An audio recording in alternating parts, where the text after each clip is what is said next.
अरे संभाल कर देवर जी। सॉरी भाभी, अब आप इतनी सुंदर लग रही है ना, कोई संभाले तो कैसे संभाले भाभी? अब लगता है तुम्हारे लिए भी जल्दी संभालने वाली लानी होगी। अरे पार्सल ला रहे हैं, जल्दी में तेरे जितना टाइम लग रहा है। हद कर दी यार, कहाँ है तू? बस बस सर, आ गया सर। जल्दी आ। हाँ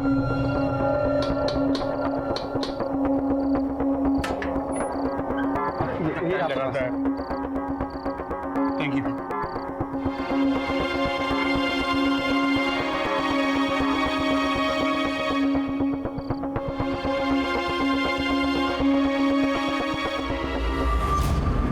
अरे चांद आया क्या?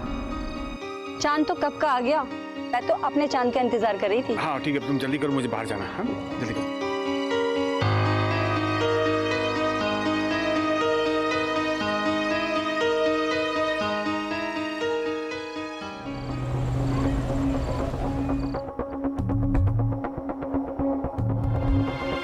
हैप्पी करवा चौथ। हाँ कैसी है? तुम ले आए। और क्या करता मैं? तुमने 4 दिन से मुझे उपवास करवा कर रखा है, तो बनता ही है। हाँ? इतना प्यार करते हो मुझसे? तुझे कोई शक है?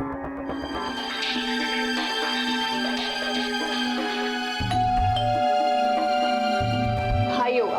अरे बजने दो, आओ अरे आओ। I have to go. क्या हुआ करती, बोलना यार। यार उमंग, बिजनेस में और 1.5 लाख लग जाएंगे यार। 1.5 लाख? अभी तो 8 लाख दिए थे। अरे तो मैंने कौन सा तिजोरी में छुपा के रख दिए तेरे 8 लाख? तू ऐसे पैसे मांग रहा मुझसे जैसे मेरे पास पैसों की टकसाल हो यार। तू समझता क्यों नहीं है? क्यों डांट रहे हो मेरे भाई को? ठीक है, करता हूँ कुछ। ठीक है, करता हूँ।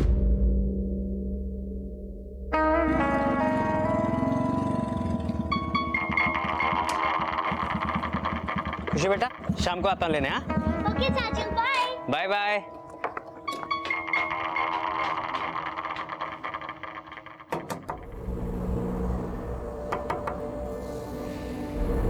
नानी। आ गई मेरी गुड़िया।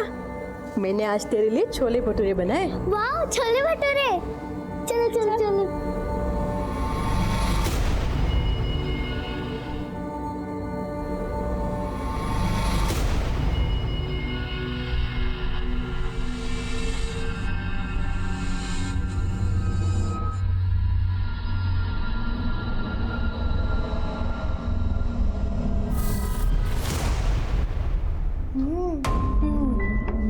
ये ले मेरी प्रिंसेस के लिए।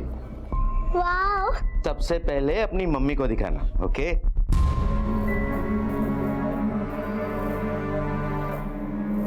मम्मी मम्मी, नाना जी कह रहे थे कि इस टेडी बेयर को सबसे पहले आपको दिखाना।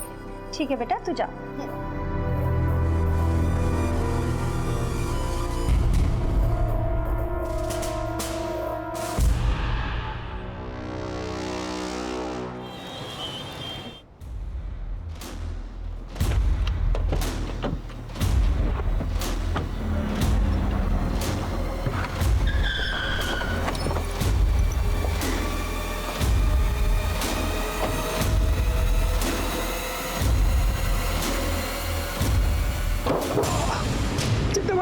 साले, ब्याज तो बहुत दूर की बात है।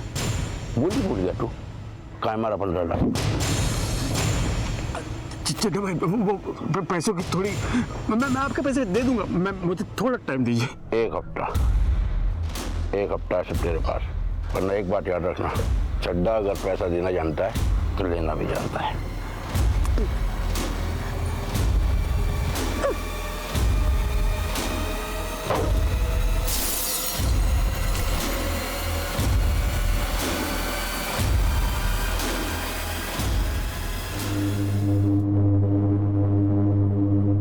क्या हुआ ये? कैसे हुआ? अरे चड्डा का दिमाग खराब हो गया, उसने मुझे। चुप, छोड़ो। अबे तू तो पैसे लेके आने वाला था ना, कहीं वो चड्डा को तो नहीं लेके आ गया? मुझे तो साले पैसे की पड़ी गई। ये पकड़ पैसे। अच्छा सुनो, तुम ना एक बार अपने आप को जाके क्लीन कर लो, अजीब सी घिन आ रही है देख। ठीक है।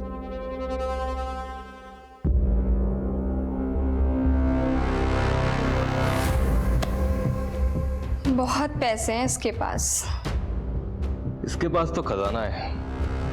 इसकी बीवी अपने माँ बाप की इकलौती है। करोड़ों का घर है ग्रीन पार्क में उसके नाम। अगर इसकी बीवी मर गई तो फिर वो घर उमंग का।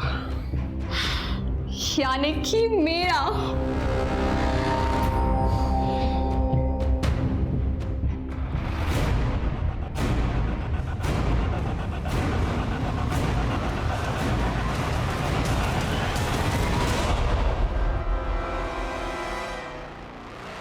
हे भगवान, ये बहू भी ना कितनी लापरवाह है। देखो गेट खुला छोड़ कर गई है।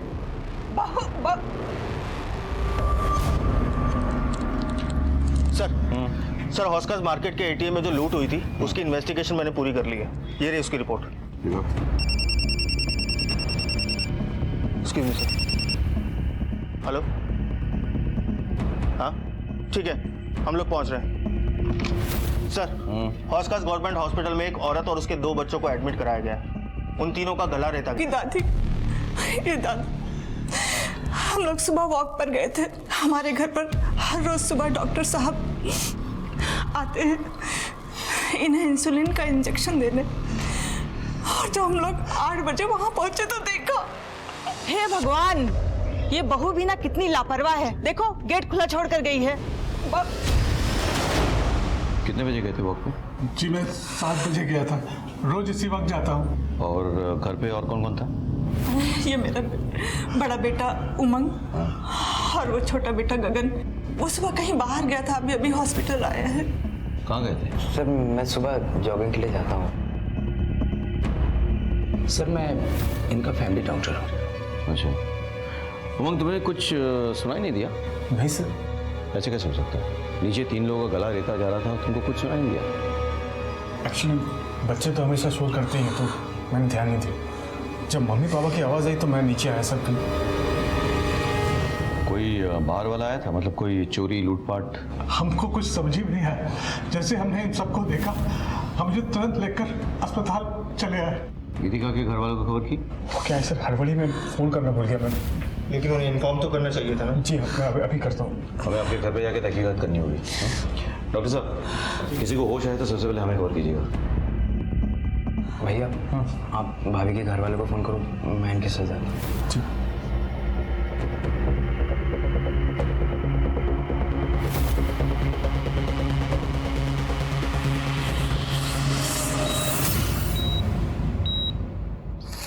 रेगुलर सफाई होती है मैडम जी।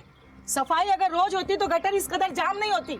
हर दूसरे तीसरे दिन गटर जाम हो जाती है। अरे आपके सामने तो सफाई कर रहा हूँ, फिर भी आप पंगा कर रहे हो। ये क्या तरीका है बात करने का? ऐसे कोई बात करते हैं? दोबारा ऐसे बात करे तो नाले में फेंक दूंगा। अरे नाले में क्या डाल देगा? अरे सफाई कर रहा हूँ ना, ये बोलता नाले में डाल दूंगा। अरे क्या हो रहा है यहाँ पे? कुछ नहीं साहब जी, वो नाला जाम हो गया था, नाला साफ भी कर दिया, फिर भी ये झगड़ा कर रहे हैं, ये बातें सुना रहे हैं। क्यों झगड़ा कर रहे हैं आप लोग? देखिए तो प्रॉब्लम है तो पुलिस स्टेशन में आकर रिपोर्ट कीजिए, लेकिन झगड़ा मत कीजिए, काम करने दीजिए इनको।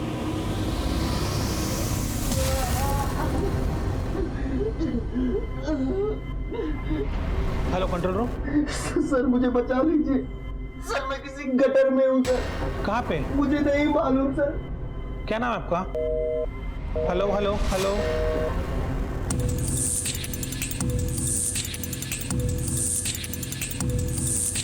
आप ऊपर जाइए, चलिए। कभी हो सकता है इसी से गला काटा गया। सर पूरी तरीके से खून में डूबा हुआ है, फिंगरप्रिंट मिलना बहुत मुश्किल है।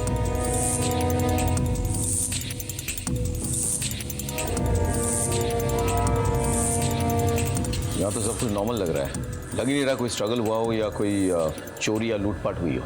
एक काम करो, तुम आस पड़ोस में पता करो जरा, किसी ने अगर कुछ देखा हो। हाँ?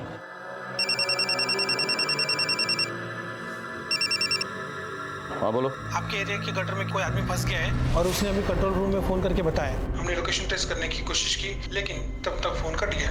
मैं कोशिश कर रहा हूँ उसको ट्रैक करने की, मगर वो नहीं मिल पा रहा है सर। ठीक है, मैं देखता हूँ।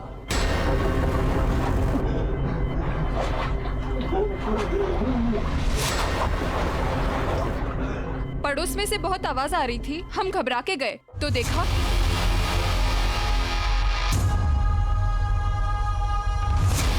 आपने इसके अलावा और कुछ देखा?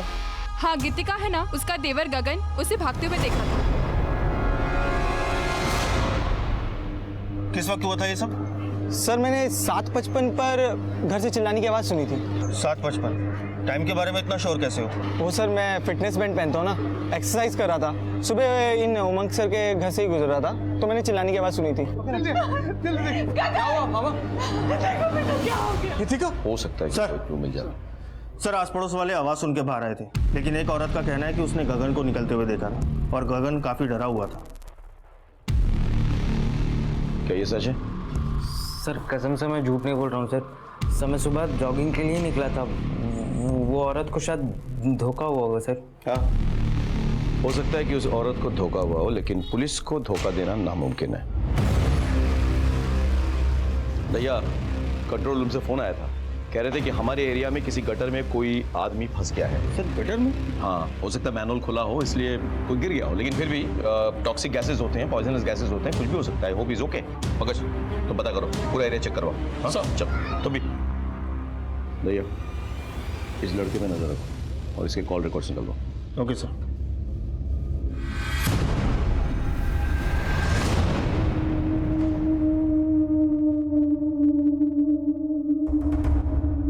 चला भाई देखिए, समझने की कोशिश कीजिए, थोड़ी प्रॉब्लम हो गई है।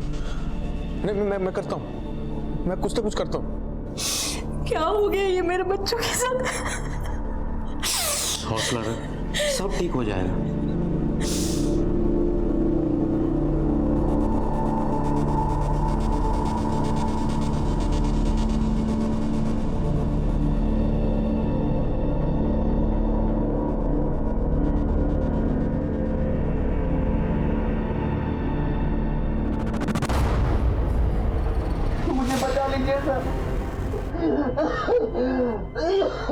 देखिए हम आपकी मदद करने की कोशिश कर रहे हैं। कौन से गटर में फंसे आप?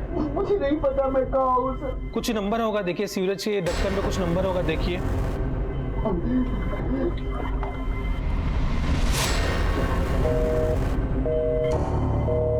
Hello sir.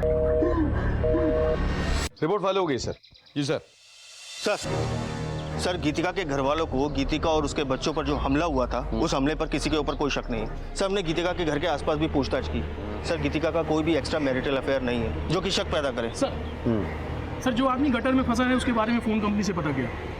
उसका नाम रौनक वर्मा है और उसकी लास्ट लोकेशन हौज खास विलेज रोड एरिया में थी। एक काम करो, उसके एड्रेस पे जाओ और पता करो कि वो कहाँ काम करता है। सर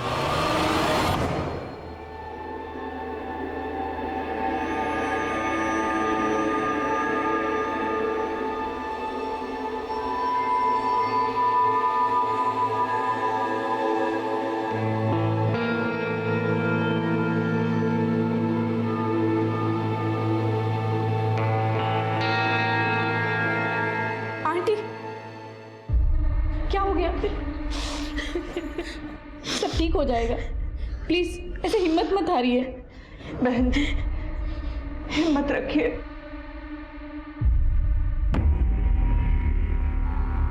रौनक का घर कौन सा है? Yes sir. Thank you.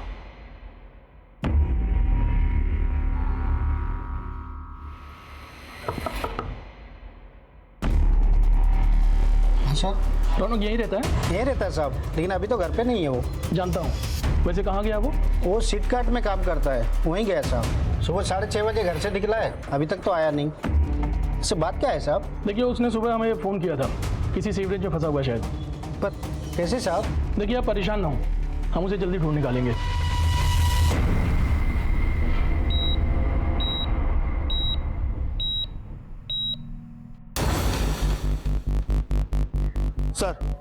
Sir मैं रौनक के ऑफिस आया हूँ। यहाँ के पता चला कि रौनक सुबह पहली डिलीवरी के लिए निकला था और उमंग के घर गया था। व्हाट?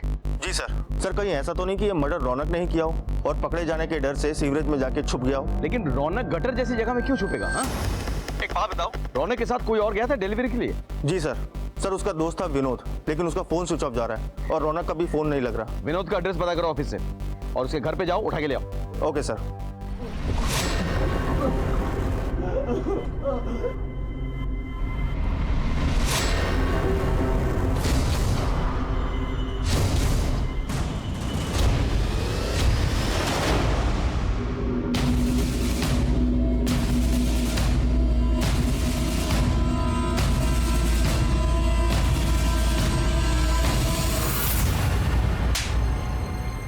सर मैं बाहर रौनक के साथ पार्सल देने गया था। सुन तू निकल, मुझे थोड़ा टाइम लगेगा। और सुन, थोड़ा लेट आना। क्यों? ये भाभी जी ना बहुत स्माइल करती है। मैं थोड़ा चाय पानी पी कर आता हूँ।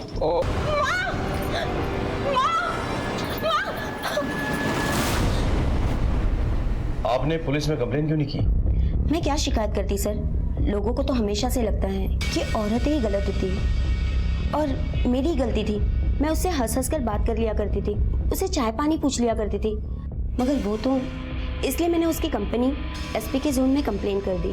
आगे से ऐसा कुछ हो तो पुलिस में कंप्लेन जरूर लिखाइएगा। जी सर। भैया अब तो मुझे लग रहा है हो ना हो ये रौनक ही है जिसने ये कांड किया है। किसी भी हालत में से ढूंढना होगा। हाँ लेट्स गो।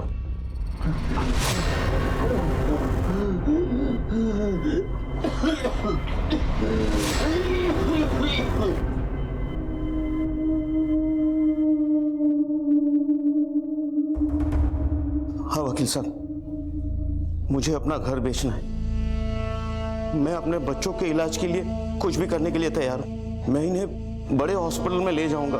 आप पेपर वर्क तैयार करवा दीजिए, मैं आपसे बहुत जल्द मिलता हूं।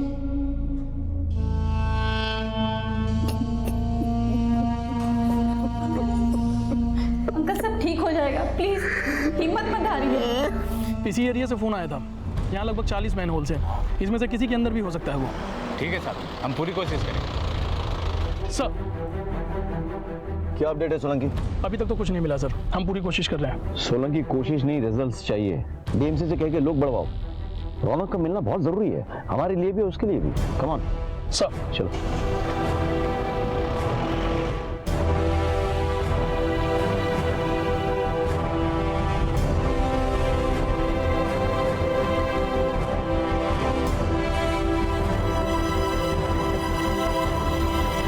हमें किसी भी हालत में रौनक को ढूंढ निकालना था। एक एक गुजरते पल के साथ उसकी सांसें कम होती जा रही थी। हमें डर था कि जब तक हमें रौनक मिले कहीं बहुत देर ना हो जाए। बात सिर्फ इस केस के प्राइम सस्पेक्ट तक पहुंचकर इस गुत्थी को सुलझाने की नहीं थी, बल्कि एक जिंदगी की थी जो गटर के अंदर एक एक सांस के लिए तड़प रही थी, और उधर गीतिका और उसके 2 बच्चे जिंदगी और मौत के बीच झूल रहे थे। खुशी, खुशी मैं थप्पड़ मारूंगी, परेशान मत करो। मैं तो नानी के हाथ से खाऊंगी। चुपचाप खाओ बेटा, नानी को पूजा करने दो। नानी अपनी बेटी को डांट लगाओ, मुझे तो आपके हाथ से ही खाना है। लाओ, यही दोनों मेरी पूजा है। वैसे भी कहते हैं बच्चों में भगवान का वास रहता है। लाओ मैं खिला देती हूँ। नानी की चमची। नानू ने मेरे को चॉकलेट दिलाई। आप गंदे हो, नानू अच्छे हैं। और तू नानू का चमचा। दोनों की सेटिंग हो गई है, एक नानी की चमची, दूसरा नानू का चमचा। मेरी तो किसी को परवाह ही नहीं है।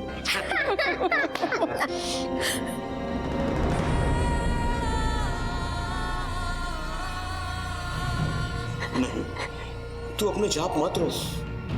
भगवान हमारे साथ, वो हमारे साथ कुछ भी बुरा नहीं होने देंगे। क्या हुआ डॉक्टर साहब? हाँ ठीक सर, गीतिका की बेटी खुशी की मौत हो गई। Let's go, let's go.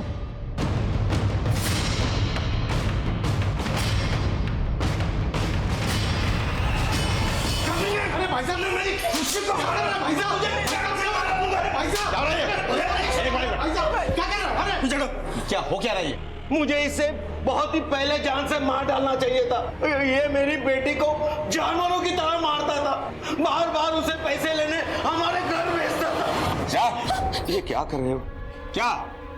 ये बिजनेस के मैं अपनी अय्याशी के लिए कर रहा हूँ ससुर जी, अपने परिवार के लिए कर रहा हूँ मैं। तो 1,00,000 1,50,000 मांग लिए तो कौन सी बड़ी बात होगी भाई? ये बार बार पैसे मांग के तुम मेरी बेटी को क्यों परेशान कर रहे हो? क्या करूं मैं? पर पति परेशानी में हो तो पत्नी को साथ देना चाहिए। क्या बाहर वालों ने कहा आप एक काम कीजिए, अपनी बेटी को रखिए यहाँ पर, तो पैसे का इंतजाम हो जाए तो भेजिएगा। पैसों के साथ चलता हूँ। देखिए तुम अभी गीतिका को यहाँ से लेके जाओ।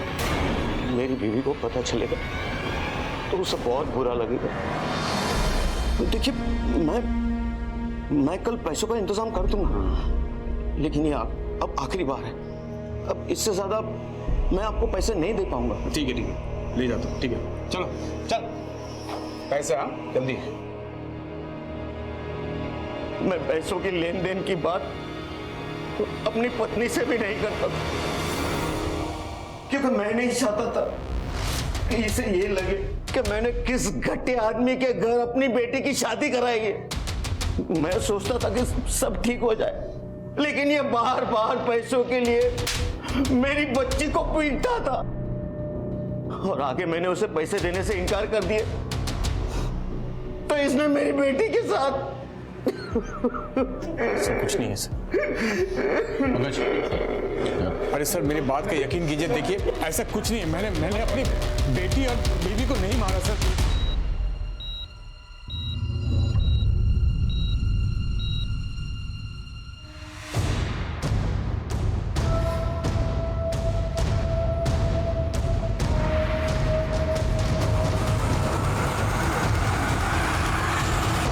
सर ये सब क्या हो रहा है सर? सर मैंने कुछ नहीं किया सर। तुम अपने बीवी को रोज मारते पीटते थे। हो सकता है उस दिन तुम दोनों में कोई झगड़ा हो गया हो और तुमने उसे जान से मारने की कोशिश की हो। नहीं सर, मेरे सास ससुर जानबूझकर मुझे फंसा रहे हैं, झूठ बोल रहे हैं वो लोग। सर मुझे जाने दीजिए, मेरी बेटी की मौत हो चुकी है। मेरी पत्नी को अभी तक होश नहीं आया है, मौत से लड़ रही हो। मेरे बेटे को भी होश नहीं आया सर, उनको मेरी जरूरत है सर, मुझे जाने दीजिए।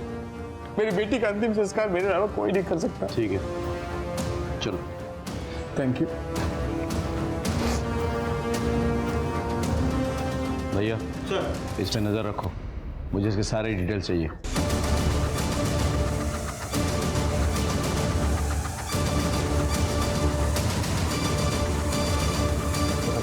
सर ये नई दिल्ली रेलवे स्टेशन से भाग रहा था, मैं पकड़ के ले आया इसे। कहाँ भाग रहा था बे? सर कहीं नहीं सर। अपनी भाभी और उनके बच्चों पर हमला करके भाग रहा था तू? नहीं। बोल बोल, सच बोल। नहीं सच बोल। नहीं सर, मैं झूठ नहीं बोल रहा हूँ सर। ये ऐसा नहीं बोलेगा, नहीं बोलेगा। सर बता दो, बताता हूँ सर। दरअसल देवर जी उठिए, 7:15 बजने वाला है। उठिए ना। देवर जी क्या कर रहे हैं आप? अभी खुद ही तो इनवाइट कर रही हो, ऊपर से ये नाटक क्यों कर रही हो? छोड़िए देवर जी। I am so sorry sir, पर मुझे लगा भाभी भी मुझ में इंटरेस्टेड है तो मैं। भाभी तुझ में इंटरेस्टेड है? नहीं। तूने भाभी को रेप करने की कोशिश की, उसने मना किया तो उसे मारने की कोशिश की तूने, और उसके बच्चों ने देख लिया तो तू बच्चों को मारने की कोशिश कर रहा था।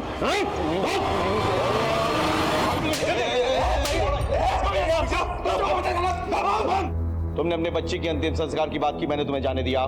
पुलिस के काम में दखल अंदाजी की तो यही अंतिम संस्कार हो जाएगा तुम्हारा। चुप!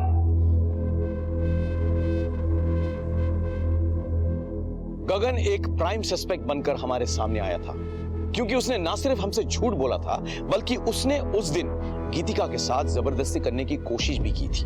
इससे इतनी अटकली लगाई जा सकती थी कि शायद जब गगन ने गीतिका के साथ जबरदस्ती करने की कोशिश की हो और गीतिका ने उसे मना कर दिया हो, तब गुस्से में आकर उसने गीतिका और उसके बच्चों का गला रेत दिया हो। लेकिन हम पक्के से कुछ भी नहीं कह सकते थे, क्योंकि हमारा दूसरा प्राइम सस्पेक्ट रौनक किसी गटर में मौत के साथ जूझ रहा था। सर खुशी की पोस्टमार्टम रिपोर्ट और गीतिका और उसके बेटे कबीर की मेडिकल रिपोर्ट आ गई है। सर इस रिपोर्ट के हिसाब से तीनों का गला एक बारीक चीज से रेता गया था, जैसे कि कोई ब्लेड। सर जख्म गहरा नहीं था, लेकिन ज्यादा खून बहने की वजह से खुशी की मौत हो गई। वाकई वारदात पे भी वो ब्लेड मिली थी हमें? जी सर। अच्छा, रौनक की कोई अपडेट्स है क्या? सर सब जगह ढूंढ लिया, लेकिन वो कहीं नहीं मिल रहा सर। सब जगह? सर ऑलमोस्ट सब जगह, लेकिन एक जगह को छोड़कर सर। कौन सी? सर वही जगह जहाँ उस दिन सफाई के लिए लड़ाई हो रही थी। तो वहाँ क्यों नहीं ढूंढा? सर हमने ये सोचा कि वहाँ की सफाई तो हो ही चुकी है, अगर कुछ ऐसा होता तो सफाई कर्मचारियों ने जरूर देखा होता। पंकज तो भैया ये किस तरह की लापरवाही है? Sorry sir. प्लीज जाके ढूंढिए वहाँ पे। जी सर।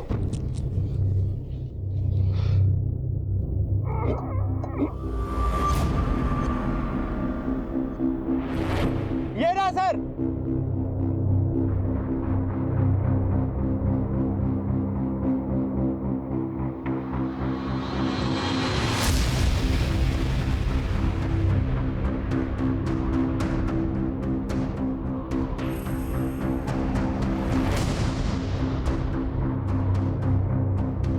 सर इसके ऊपर किसी भारी चीज से वार किया गया है, इन्फेक्शन भी हो गया है। हम पूरी कोशिश कर रहे हैं लेकिन अभी कुछ बताना मुश्किल है। डॉक्टर साहब, रौनक गटर में फंसा हुआ था, उसकी हालत बहुत खराब थी, उसको बचाना बहुत जरूरी है, हमारे केस के लिए बहुत इंपॉर्टेंट। हम पूरी कोशिश करेंगे। ओके जी। पंकज, रौनक के पेरेंट्स को बुलाओ। सर।